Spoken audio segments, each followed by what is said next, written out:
What's up, everyone? I'm Tamara. Welcome to Tam's Psych Advice.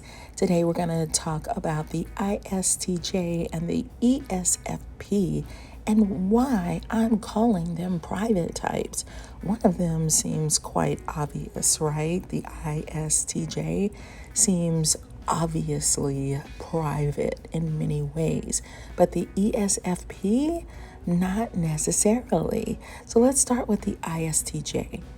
I think they're private because of their introversion. So there are things that they keep secret that, in my opinion, are things, well, not my opinion, just me as an ENFJ being an extroverted type, I tend to blab and blurt out. Like if something personal has happened to me, as long as it's not too deeply personal, I'll blab it out, like I'm having some anxiety, not right now, but there was a time when I had some anxiety, and so I took medication to help me for a little while.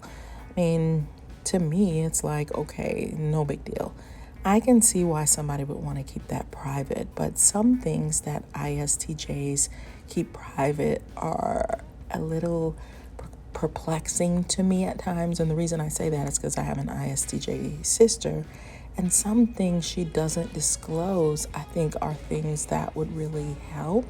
It would help people to connect with her. It would help people to understand why she's doing certain things or what's happening. Like if she's not feeling well, she might choose to not tell the people around her that she's working with that, I'm just feeling a little under the weather. It's like, no, I didn't tell them that. So they probably just think, you have an attitude or you just don't want to be bothered, when the truth is there's something going on. So there are times when they are incredibly private, and that can really go for probably the majority of introverted types. INFJs can be that way. INFPs can be that way, where they just, something is going on, or you think they're being one way for one reason, but the truth is there's information that they're not sharing. ESFPs can be incredibly private too, in the most interesting way. There are very extroverted ESFPs. I know that they can be unbelievably private, some of them. They withhold information and can be quite pursed lips when it comes to divulging personal things. Not that we all can't be private at times, but sometimes there are private things that if you share it with someone, it helps you to work the situation out. It helps you to feel better. You feel like, okay, these are my family members, so they can know what's going on. And I've known ESFPs to not tell any, certain things that are like really big crisis type things, and they've kept them to themselves and like really held on to that. And I think that's interesting. They have the ability to do that. This type can also field questions as though they feel like people are coming at them with loaded questions. And so you can tell that they're answering from a politically correct space. And it's like, okay, that, if you find that necessary, then go for it. But it's kind of like, just say it, But then that's just me. And even though I'm saying that, I think every type has the right to keep whatever they want private. Your business is your business. It's just a point of curiosity to me for the most part.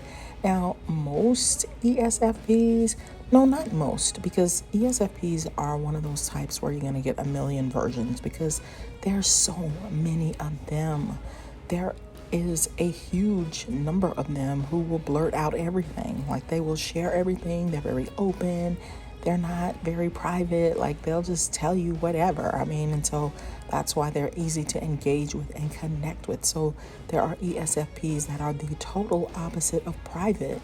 I've seen people run organizations who are ESFPs that function from a standpoint of, we're so open that there are no secrets. So if you want a secret kept, you better tell me not to keep the secret. And this is how we solve problems and keep, quote unquote, mess from happening and hurt feelings and people getting angry. Just know I'm putting things on the table. So like if you're very narcissistic, you might get put on blast because we have a very open concept here. And that's how we deal with our problems, in a very open way. And we're not going to let people mistreat anybody, and we keep that a secret. So it really is interesting and fascinating. Let me know if you are a very private type and what your MBTI is. I will put the ISTJ playlist and ESFP playlist that I have in the description box, because you are going to want to check out the playlist of both of these types. I have quite a few videos that I think you will love seeing. Also, check out my book, Flip the Script on Love. Hey, one of these might be your favorite love interest, right? So you want to get your romantic life right and in shape and good standing, and just learn how to heal from hurts of the past so that you're ready for the best love of your life. So check out my book. It's on Amazon by Tamara Zyon. And I'll see you, my lovely friends, on the next video. Bye.